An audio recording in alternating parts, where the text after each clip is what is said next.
In the book of Joshua, chapter number 5, verse number 14, that Joshua fell on his face and he prayed to God. It's mentioned in the Gospel of Matthew. You can't make this up. Let's listen to that again. And you laugh at this passage. It's mentioned in the book of Joshua, chapter number 5, verse number 14, that Joshua fell on his face and he prayed to God. Fell on his face.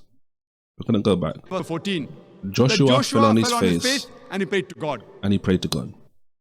Joshua fell on his face, he says, and prayed to God. So let's look at, he said Joshua chapter 5, verse 14, right?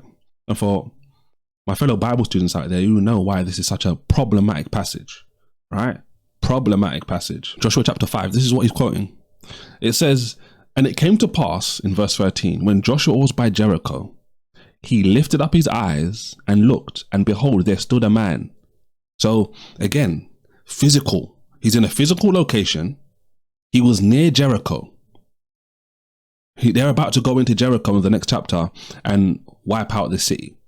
He's near Jericho, physical location. He lifts up his eyes. Right? He lifts up his eyes and he looks and he sees there a man. He sees there a man, and if it wasn't clear, a man has a sword drawn in his hand. Like this. And Joshua went to him. So Joshua's moving. And he said unto the man, are you with us or are you with our enemies? So he knows that they're about to go out and take out Jericho. And he sees this guy with a sword drawn. And he goes up to him and says, hey, are you with us? Are you on our side? Or are you on their side? Are you with one of our enemies? Are you from Jericho? Or are you from some other place in Canaan? Because Joshua wants to know if it's time for a battle. What does he say? He says, no. So this person is speaking with Joshua. He says, but as captain of the host of the Lord, I am now come. And what did he do?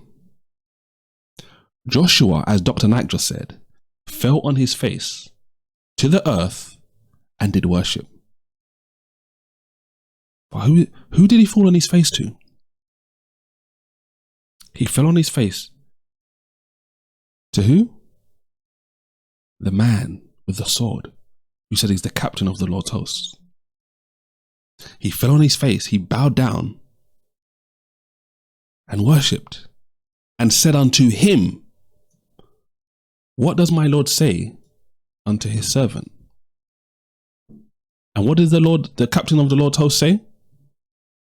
This is mirroring Exodus chapter 3 verse 14, where the angel of the Lord appears in a burning bush to Moses in the midst of the burning bush, and it also says God was in the bush, showing you by clear logical inference that the angel of the Lord was equal to God, was one with God.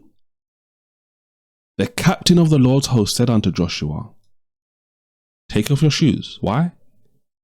Because the place where you're standing is holy. It's holy ground. That's exactly what was said to Moses at the burning bush. This is the person that Joshua prostrated to. So, this is what we're going to do. Based on this passage that Dr. Naik mentioned. I didn't go to this passage. I didn't plan to go to this passage. Dr. Naik took us to this passage. Who's a Muslim arguing, the title of the video is Jesus Prayed Like a Muslim. So Dr. Naik is taking us to Joshua chapter 5, where Joshua prostrated, did sujood. He bowed down and prostrated to this man with a sword drawn, who says, no, I'm the captain of the Lord's host. I am the one who's come to deliver this place to you. That's basically what he's saying. Joshua thought, well, this guy could be for us. He could be for our enemies. And he's like, no, I'm not your enemy. I'm the captain of the Lord's host. This is why I'm come. I'm come for the battle.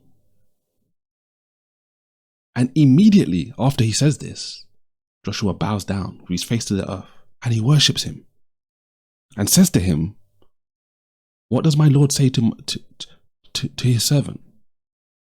Joshua recognizes his position. I'm this man's servant. And the Lord, captain of the Lord's host, says to him, take off your sandals. The place where you are standing is holy. Why would it be holy? Because this one was standing there. This one was standing there with a sword drawn. He's the one making it holy.